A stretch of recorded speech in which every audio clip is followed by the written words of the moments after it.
Is your blood pressure medication causing your erections to go soft? Today, I'm going to break down how different blood pressure medications can impact sexual function. Now, high blood pressure or hypertension is one of the big risk factors for actually developing ED. In fact, studies show that up to 70% of men with high blood pressure also struggle with ED.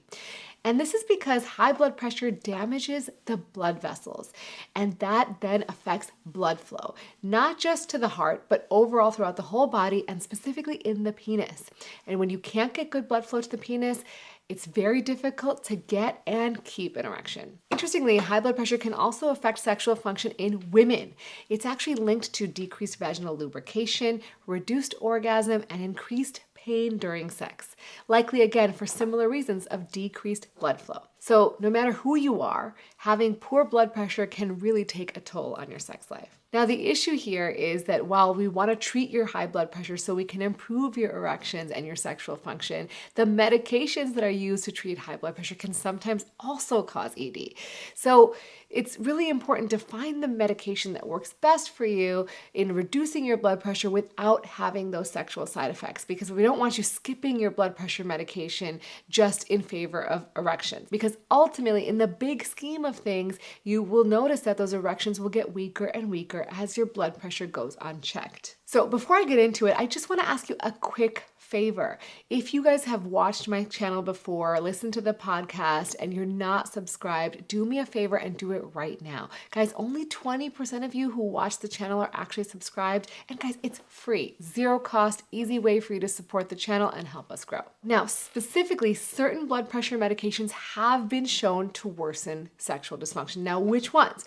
So older medications like clonidine and alpha-methyl-dopa work in the brain to lower blood pressure.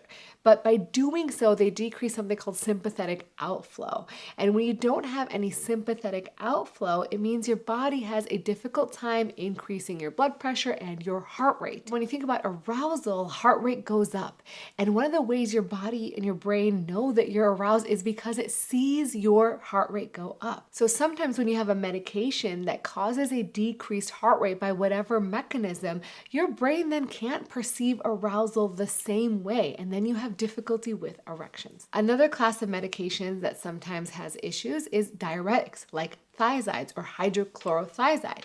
And these medications are diuretics or water pills, and they can affect sodium balance. And this change in sodium balance in our bodies changes the alpha adrenergic receptor, leading to blood vessels becoming more constricted or narrowed. And this ultimately leads to decreased blood flow to the genitals, which means that you just can't get an erection as easily. Now, the last blood pressure medication that can cause issues are things like beta blockers, like metoprolol or propranolol. These are non-selective beta blockers.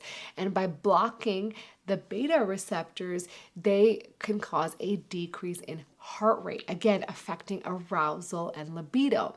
They also decrease blood flow similarly because by blocking the beta receptors, they're having a positive effect on the alpha receptors.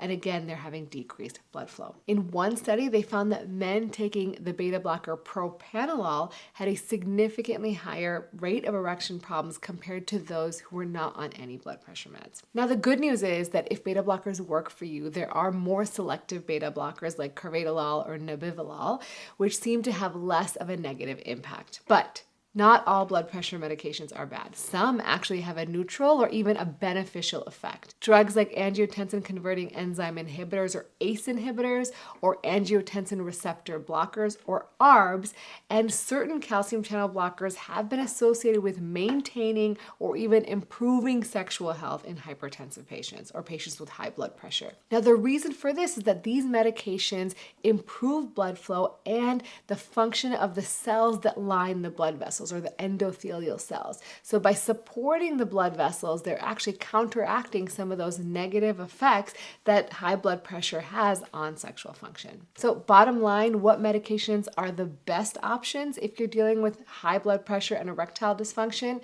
Well, based on the research, we have a few that stand out. First up, angiotensin receptor blockers like valsartan have been shown to improve erectile function, orgasmic ability, desire, and frequency of intercourse in high blood pressure patients. In one study, they looked at 3,500 patients, and they found that the ARB valsartan was improving all aspects of sexual function, particularly erectile function. And this is because by inhibiting that ACE, or the angiotensin converting enzyme, this leads to relaxation of the blood vessels and increased blood flow. Next up is calcium channel blockers like amlodipine, which appear to have a neutral or maybe even a slightly positive impact on sexual health. And they also cause vasodilation or relaxation of the blood vessels, which increases blood flow, and don't seem to cause that increase in sympathetic tone or have effects on the central nervous system like other blood pressure medications. And interesting, we talked about beta blockers, but the beta blocker nebivolol seems to be an exception because it's been actually shown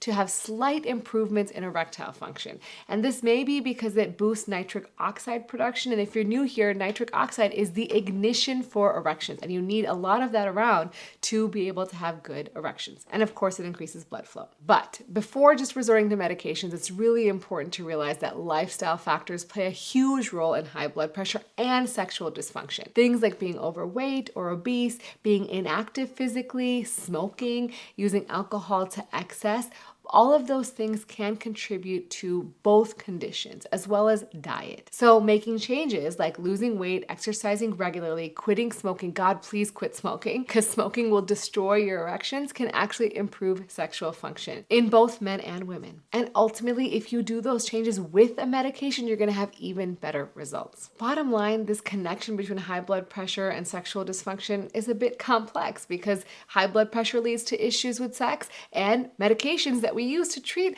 high blood pressure can also lead to issues with sex. But bottom line, if you're looking for medications, talk to your doctor about angiotensin receptor blockers, calcium channel blockers, and selective beta blockers, which may be better options. I hope you guys enjoyed this video. If you found this helpful, make sure you leave a comment below. Let me know what you liked about it and what you want to learn about next. And as always, remember to take care of yourself because you are worth it.